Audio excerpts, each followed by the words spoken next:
What's going on, everybody? I'm in a 2020 Jeep Wrangler, and regarding the display, if you see along the bottom right here these various little apps and icons, and if you notice, some of them you will never use, or you would like to add others to that row, just go into your apps button right there.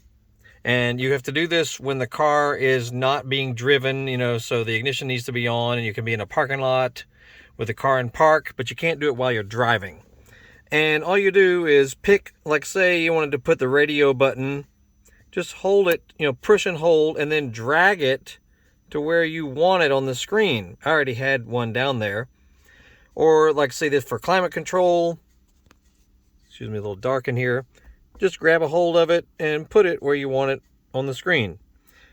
Very simple. The ones you cannot replace are the center one and the far right one. But the rest of them you can put, like this one only has one screen of available apps, where other Chrysler, Dodge, Jeep, Ram models have, several different apps, and you could put them along the bottom row, make them easier to access. So I thought that was pretty cool. Anyway, yeah, we have a pretty sweet 2020 four-door Jeep Wrangler, and we'll do some other videos on it, but check out our other videos on our channel.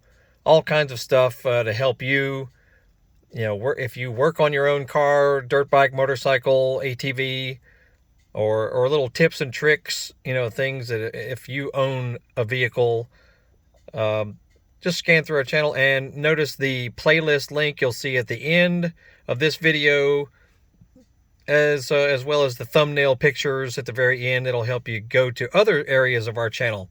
So check it out. Anyway, and make sure you Google Horsepower House. We have an eBay store, Amazon store, Facebook page, 2 YouTube channels. So check us out. You'll have a great day. We'll see you later.